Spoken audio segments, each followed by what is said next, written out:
Good morning, friends. It's early. I mean, I always get up early, but it's super early today. I don't even think it's 4 o'clock yet. No, see, look, no light in the sky yet. No matter, here I am. So I was reading through the comments and sipping my cup of ice cold water because I have a blood test today, so I can't have coffee. It's going to be a rough morning. Anyway, one of our eagle-eyed gossip friends said down in the comments, asked me to look up James Toliver Craig. And I was like, I have not heard this name. Let me check and see what James Toliver Craig is up to. I hope that it is good charity work and he's helping the community. And then I was like, oh, he's a dentist. That's nice. I love a nice dentist. And then I realized he poisoned his wife. So, well, wait, he is accused of poisoning his wife, although he is innocent until proven guilty. And based on what I read on the internet, I think I have proven him guilty. And let me explain to you why. So, Mr. Toliver, 45 years old. Oh, I'm like a newsreader. When I was young, all I ever wanted to be was a newsreader. Like, I was going to be on the news and be like, there's a fire over on 4th Street. Please avoid the area. That's why I moved to New York City. I was going to be a newscaster. I'm not.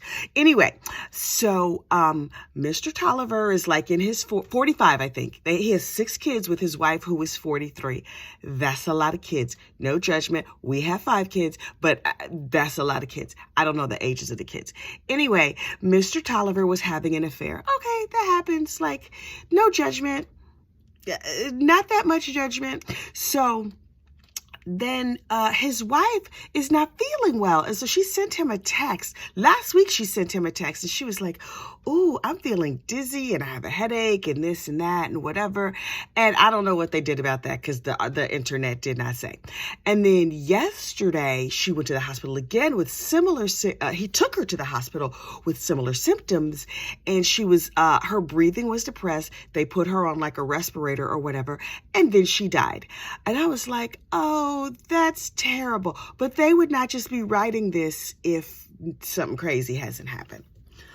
Well, the dentist had apparently been ordering arsenic to his office. And one of the office workers opened it, and that very, very eagle-eyed office worker called the cops. As soon as it was there, the office worker was like, oh, let me just, is there a reward? They got a tip line? Hello, officer. Hello, 911. I don't blame him. You know what? I appreciate a big mouth office worker as long as they are not, I don't have to deal with them. I too am a big mouth office worker. But if I accidentally open your poison, you can guarantee I'm calling the police. If I open something with white powder in your poison, your cocaine, your arsenic, whatever you're doing, don't have it sent to my office. That's not going to go good for you. So I was like, this is terrible, but maybe it's a mistake. Please stop squeaking that, Daisy. Oh my Lord, this dog and her squeaky toy. You know why they squeak toys, right? Because it simulates them murdering a small animal. So my dog is clearly a true crime aficionado, only she might be a perpetrator, even though she's only an 11-pound Yorkie poo. Anyway, so he sent poison to the office. He was poisoning his wife's smoothies. Now, I'm a feminist, and I don't think a woman should cook if she don't want to cook. Although you're likely to eat better if you do cook, but whatever works at your house, works at your house. What you're not going to do is make me a smoothie and I get sick and then I'll have another one. I might have that first one. Sure, thank you for the smoothie. Ooh, is it kale and pineapple? Well, those are my favorites. Great. But if I get sick from it, well, we're all done with you making me smoothies. So he was feeding her smoothies, also poisoning her. What he gonna do with them 6 kids? Because the new lady don't want your 6 kids. She thinks you cute. She not trying to look at 6 kids. That's a lot of kids. Even if they grown, when they grown, they got opinions. Trust me, I know. I have 4 kids. They all have opinions, and most of them are grown. Anyway, so he's poisoning his wife. He's allegedly poisoning his wife, and she dies. That's terrible. Then they go look on his computer, and this gentleman has Googled, how do you poison your wife? Okay, you might be good at dentistry. You are definitely bad at crime.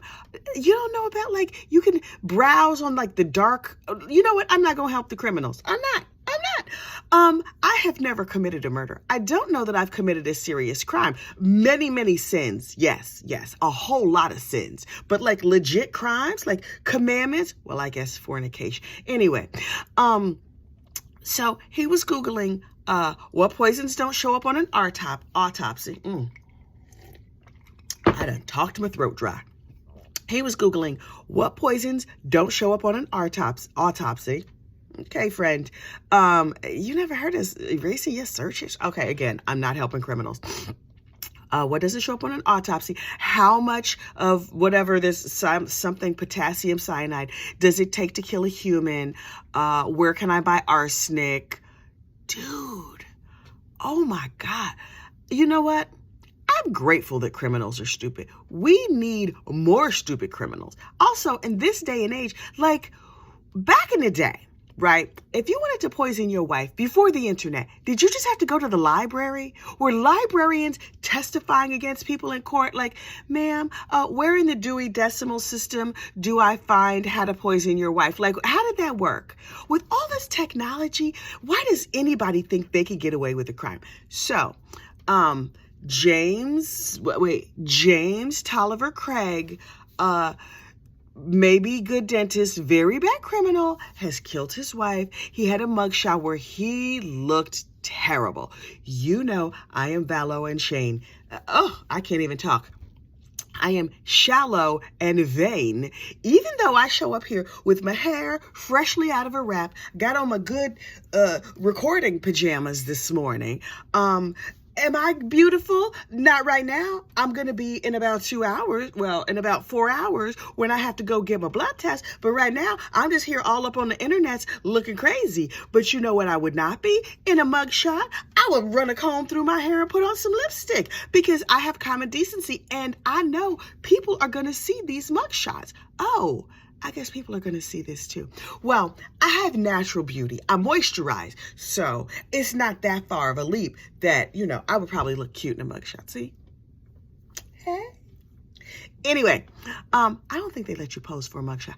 Anyway, this dude has poisoned his wife, Googled all his search history on the internet. His co-worker, employee, whoever, has turned his behind into the police. Here's the part that killed me.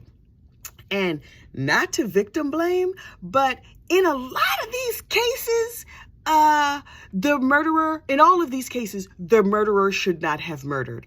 But some of the victims missed some very serious red flags. Very serious. Ma'am, former Mrs. Toliver, are you in here after being like, dang, you might have needed a little better therapy because apparently this is not his first time poisoning her. Where she caught him. Listen, a lot happens in a marriage. And maybe he said he's sorry. Okay, you're sorry you poisoned me. What you're not going to do is stay at my house, be around my children, offer me food and beverage. No, thank you. You can bring me a smoothie. It better be in a sealed package. And you guarantee I'm going to inspect every inch of it. But also, if I have to inspect the food before you hand it to me, I need to get rid of you, right? I mean, I might need to murder you, although with all this technology, it's unlikely that I will not go to jail, and I cannot go to prison.